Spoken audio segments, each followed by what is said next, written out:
দ্বিতীয় স্বাধীনতা আনলাম। এখনো যদি বৈষম্য চলে, এখনো যদি আমাদের কথা বলার স্বাধীনতা না থাকে, এখনো যদি ষড়যন্ত্র চলে, এখনো যদি দাদাদের কথায় দাদাদের কলম দিয়ে দেশ চলে, তাইলে আমাদের এই স্বাধীনতার কোনো দাম কি আছে?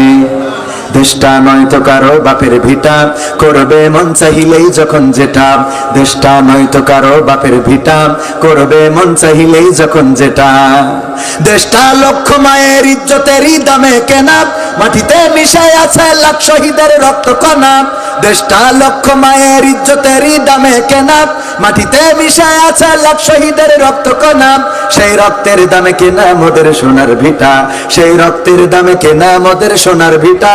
তবে কেন অভ্যাস হলো দাদা বাবুদের চরণ চাটা? কথা কয় না? তবে কেন অভ্যাস হলো দাদা বাবুদের চরণ চাটা? দেশটা নয়তো কারো বাপের ভিটা, করবে মন চাহিলেই যখন যেটা।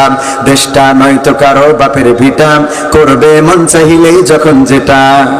যে দেশের সংবিধানে বিসমিল্লাহ থাকে লেখা, সে দেশের সংসদে হয় মদের আইন বৈধ রাখা। যে দেশের সংবিধানে বিসমিল্লাহ থাকে লেখা, সে দেশের সংসদে হয় মদের আইন বৈধ রাখা। বলো না কাকে রেখে কাকে ছেড়ে বলবো কথা, বলো না কাকে রেখে কাকে ছেড়ে বলবো কথা। সবই তো নাচের পুতুল, মার্কিন হলো আসল খোটা। দেশটা নয়তো কারো বাপের ভিটা, করবে মন চাহিলেই যখন যেটা। দেশটা নয়তো কারো বাপের ভিটা, করবে মন চাহিলেই যখন যেটা। যে দেশের মাটি থেকে গন্ধ আসে ওই কালেমার, যে দেশের আকাশ ছুঁয়ে রয় দাঁড়িয়ে কত মিনার। যে দেশের মাটি থেকে গন্ধ আসে ওই কালেমার, যে দেশের আকাশ ছুঁয়ে রয় দাঁড়িয়ে কত মিনার।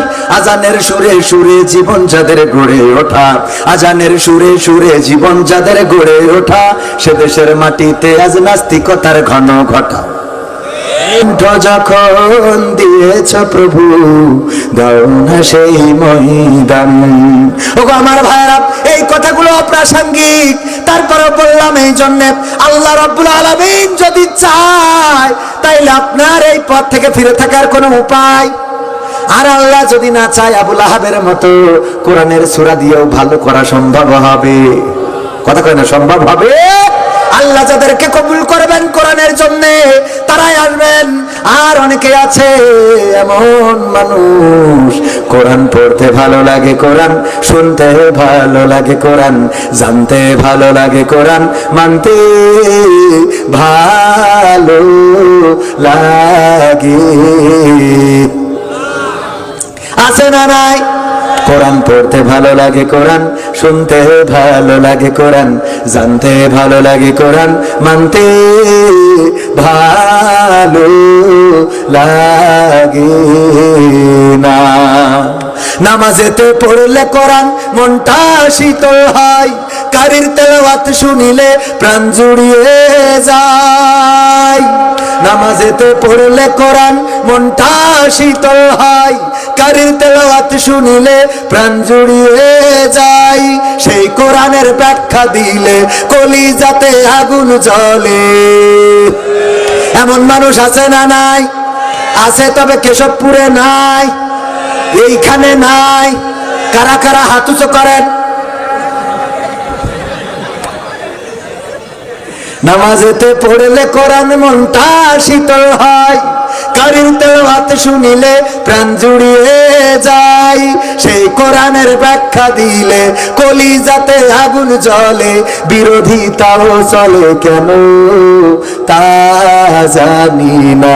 কোরআন পড়তে ভালো লাগে, কোরআন শুনতে ভালো লাগে, কোরআন জানতে ভালো লাগে, কোরআন মানতে ভালো লাগে। কোরআন পড়ে দেখতাম ওরা শুরু করতো দিন, তারাই আবার চাইতো না দেশে কোরআনের আইন। কোরআন পড়ে দেখতাম ওরা শুরু করতো দিন, তারাই আবার চাইতো না দেশে কোরআনের আইন।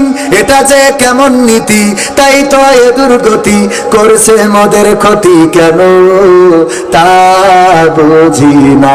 কোরআন পড়তে ভালো লাগে, কোরআন শুনতে ভালো লাগে, কোরআন জানতে ভালো লাগে, কোরআন মানতে ভালো লাগে না। কোরআন বুকে চুমু খাওয়ার লোকের নাই অভাব, সেই কোরআনের বিরোধিতা আবু জাহেলের স্বভাব। আবু জাহেলও কোরআন ভালোবাসতো না, বাসতো না।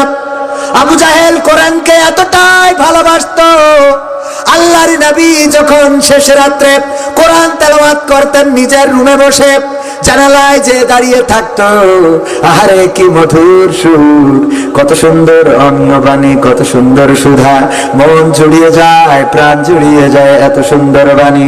কোরআন যার পরে নাজিল হয়েছে সে নিজেই শোনায়।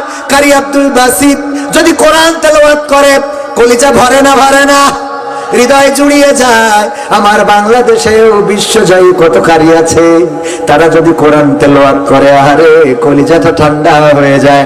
অনেক সময় নামাজে দাঁড়াইলে, মক্কায় যখন নামাজে দাঁড়াতাম, বাইতুল হারামে যখন নামাজে দাঁড়াতাম, কোরআন তেলাওয়াত যখন ইমাম সাহেব করতো, মনে হতো ইমাম যেন আরো লম্বা কিরাত ধরে, আরো যেন লম্বা কিরাত পড়ে। ও আল্লাহ কত মধুর সুর, কোরআনের বাণী যে খোদা আমাকে করেছে ব্যাকুল, আমাকে করেছে ব্যাকুল। তাই তো এ মন উথলে ওঠে, প্রাণ আমার হয় যে আকুল, আমাকে করেছে ব্যাকুল, আমাকে করেছে ব্যাকুল। এ আছে না নাই? সব মানে বলার তো কায়দা নেই, যাই বলি সব। আর কাটিং করে দিলে তো আরো সমস্যা। কাটিং করে দেখেন, আপনি কথা বলবেন 30 মিনিটের মধ্যে একটা কথা হয়তো কোনো কারণে একটু স্লিপ অথবা বোঝানোর জন্য বলে ফেলেছেন, ওই অংশটা প্রমোট করেন। এরকম আছে না নাই? এই কাটিং করা বক্তব্য প্রচার যারা করে ওরা অসৎ উদ্দেশ্যে কাজগুলো করে। আর আপনাদের মনে রাখতে হবে, যদি কোনো বান্দার ব্যাপারে শোনেন, আলোচনা শোনেন, খারাপ কিছু শোনেন, এর আগে পিছে শোনার চেষ্টা করবেন। হঠাৎ করে প্রচার করছে আমাদের মোহাম্মদ শহীদ হাসান সাহেবের, উনি প্রধান অতিথি এই মাহফিলের। উনি কি করে কোরআনের মাহফিলের প্রধান অতিথি হলো? উনি তো উনার বাবারে খাইতে দেয় না। চারিদিকে প্রচার, সব জায়গায় বলতেছে কোরআনের মাহফিলের প্রধান অতিথি বাবাকে খেতে দেয় না, তারে বানাইছে কোরআনের মাহফিলের অতিথি। এটা কেমন কথা? বাবারে খাইতে দেয় না। 1 কান 2 কান 3 কান 30 কান 50 কান 100 কান, গোটা বাংলাদেশের কান, বিটিভি, ইটিভি, বৈশাখী, কাল বৈশাখী, সময় অসময় 71 72 সব চ্যানেল এসেছে যে অ্যাডভোকেট জনাব মোহাম্মদ শহীদ হাসান সাহেব তিনি বাবাকে খাইতে দেয় না। আপনার মতামত কি? বলছি ও মরি যাওয়া ভালো, মানে সাক্ষাৎকারে দিয়ে ফেলে। এরকম সন্তান দরকার কি?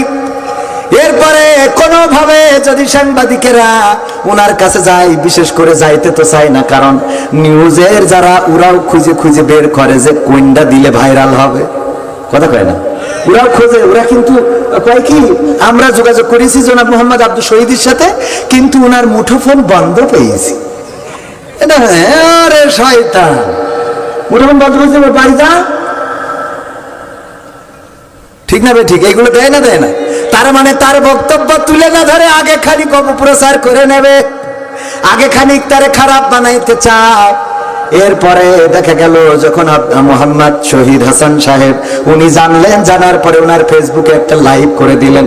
দেখেন, যারা বলছেন আমার বাবাকে আমি খেতে দিই না, আমার বাবা তো আজ 5 বছর হলো পৃথিবীতে নাই, ইন্তেকাল করে চলে গিয়েছেন, কেমন করে বাবারে খাওয়াবো বলেন? কিন্তু এর মধ্যে যা অপপ্রচারটা তো হয়ে গেছে। এই খবরটা সবার কাছে আবার পৌঁছাতে নাও, কথা কয় না, এই নিউজটা আবার সবার কাছে পৌঁছাতে নাও পারে। কারণ ওইটা যেভাবে, খারাপটা যেভাবে ছড়ায়, ভালোটা কি ওইভাবে ছড়ায়? ভালোটা এভাবে ছড়ায় না, ভালোটা দেখতে চায় না, শুনতে চায় না। ওগো আমার ভাইয়েরা, এই জন্য সংবাদের সত্যতা অনুসন্ধান করতে হবে।